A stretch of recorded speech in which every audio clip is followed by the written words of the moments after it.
The spiritual path, the 4 seasons and the hours. Autumn.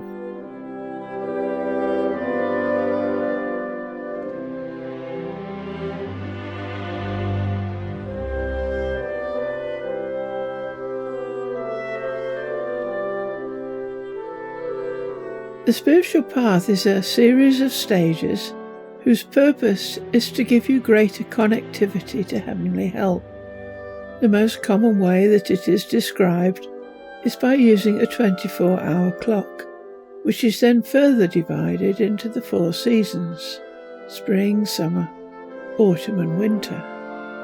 During autumn we approach old age, from 50-ish to 70 or so. On the diagram it goes from west to north. Having raised a family and saved for our old age, we enjoy the fruits of our labours.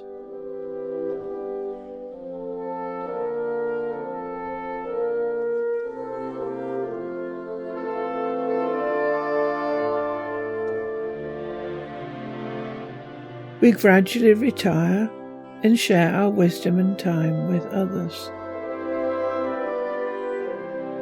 In practice, therefore, the real spiritual path of most people does not start until the autumn of their years. So what happens during the autumnal stage of the spiritual path?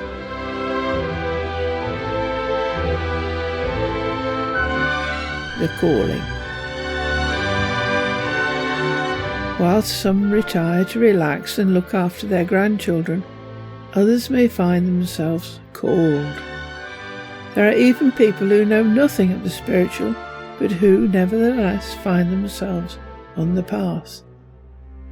In other words, we do not seek the spiritual world seeks us.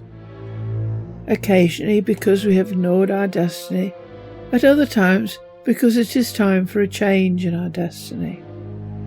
In the poem The Hound of Heaven by Francis Thompson, Francis describes not his quest for a spiritual life, but the unrelenting pursuit by the hound of his spiritual self.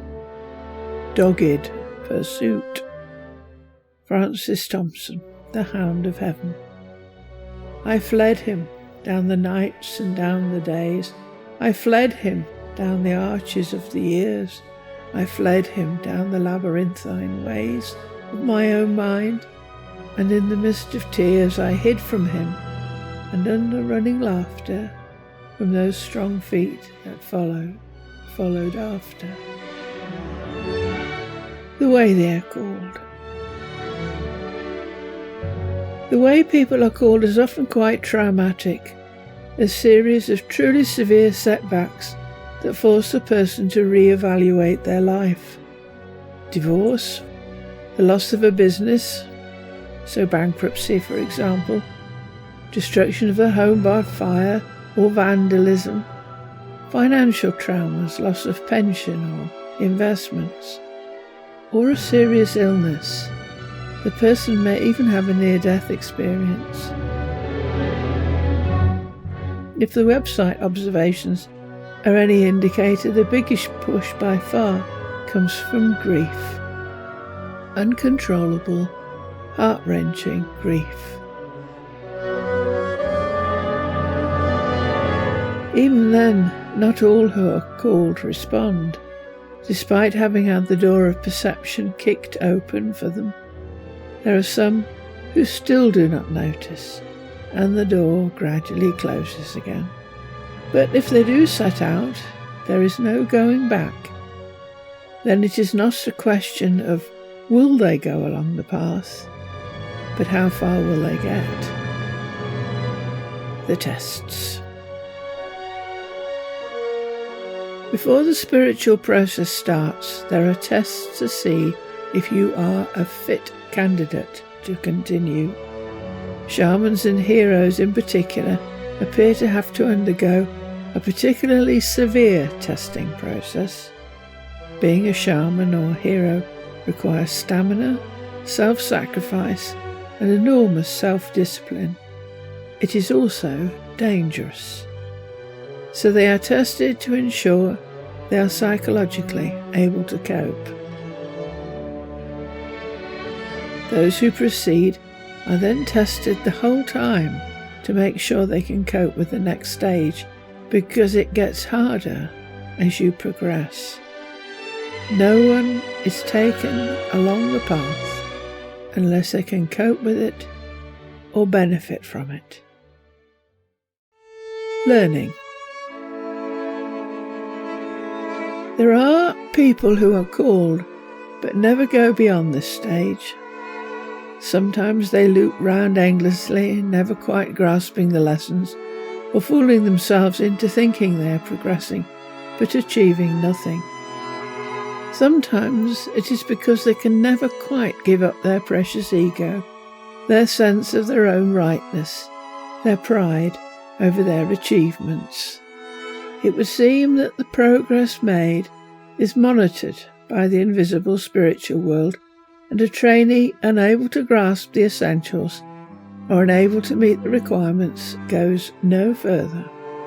In many shamanic and mystic societies, this is not a stage in later life, the process is ongoing throughout their lives, and where the destiny tasked to be undertaken in the great work is exceptionally difficult, the education and experiences occur almost all the time, even though they may seem accidental to the person. Because the rebirth process can be so mentally taxing, there are also some cultures that have techniques that enable a person to imagine and thus cope with what might happen. There are two basic ways in which learning takes place. One is via spiritual experience itself, and the other is straightforward book learning. If you learn via spiritual experience, dreams, visions, inspiration, hallucinations, even out-of-body experiences, knowledge of mystic symbolism is essential. Learning via books or videos clearly has its place, but many books, sadly, are written by those who think they know, but do not.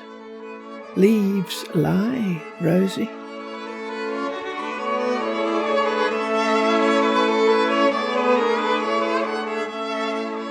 So what about judgment? Does the spirit world force you to undergo a terrible trial with numerous interrogators with trick questions before you can continue? No.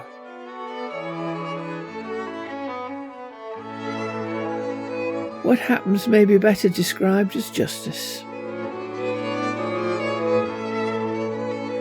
And we have a whole video devoted to what happens with our 3 degrees category.